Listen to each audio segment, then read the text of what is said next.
انسان وہی کامیاب ہوگا جو اللہ کے احکام اور اپنے طریقے کو نبی کریم صلی اللہ علیہ وسلم کے طریقے کے مطابق گزارے گا۔ وہی انسان کامیاب ہے، وہی انسان راحت والا ہے، وہی انسان جو ہے سب سے بڑا کامیاب انسان ہے۔ اگرچہ اس کے پاس مال نہ ہو، اگرچہ اس کے پاس دولت نہ ہو، اگرچہ اس کے پاس جو ہے کوئی چیز خریدنے کے لیے اسباب بھی نہ ہو، دنیا میں وہی انسان کامیاب ہے۔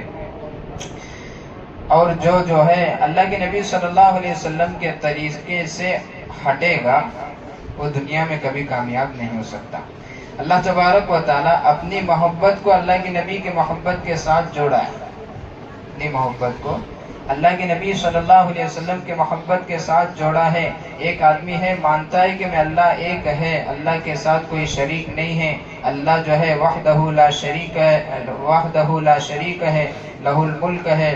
اور اللہ کے تمام صفاتوں کو مان رہا ہے، لیکن نبی کریم صلی اللہ علیہ وسلم کو جو ہے نبی نہیں مان رہا، خاتم النبی نہیں مان رہا، تو ایمان والا نہیں ہے بلکہ کافر ہے۔ اور ایک آدمی ہے کہ تمام اللہ کے نبی کی سنتوں کو تو مان رہا ہے، اللہ کے نبی کے طور طریقے کو تو مان رہا ہے، لیکن اللہ کا ایک ہونا، اللہ کو ماننا اور اللہ کا جو ہے اللہ کو جو ہے اپنے جو ہے اس کے تمام احکامات کو ماننا اور اللہ کو اکیلا ماننا، واحد ماننا، اگر یہ نہیں مان رہا ہے تو اس کا بھی ایمان قابل قبول نہیں ہے۔ اللہ تبارک و تعالیٰ نے دونوں کو جوڑا ہے۔ اللہ کے احکامات ہیں، طریقہ نبی کا ہے۔ اگر ایک آدمی اللہ کو مان رہا ہے، نبی کو نہیں مان رہا تو وہ بھی کافر ہے، نبی کو مان رہا ہے، اللہ کو نہیں مان رہا تو وہ بھی کافر ہے۔ میں آپ کے سامنے مثال کے طور پر مثال دیتا ہوں، یہود و نصارہ جو ہے اللہ کو ایک ہونا بھی مانتے ہیں،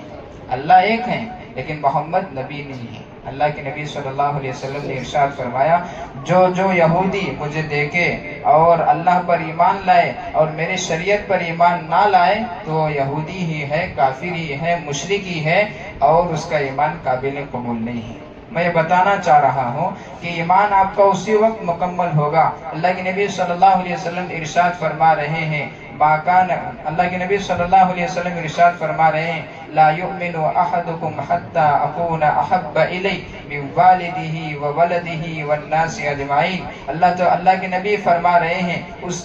شخص کا ایمان قابل قبول نہیں ہے، اس شخص کا ایمان مکمل نہیں ہے، اس شخص کا ایمان جو ہے کامل نہیں ہے جو آدمی اپنے نفسانی خواہشات کے مقابلے میں مجھے جو ہے اپنے والدین، اپنے رشتہ دار، اپنے بیوی اور یہاں تک کہ اپنی جان سے بھی زیادہ جب تک مجھ سے محبت نہیں فرماتا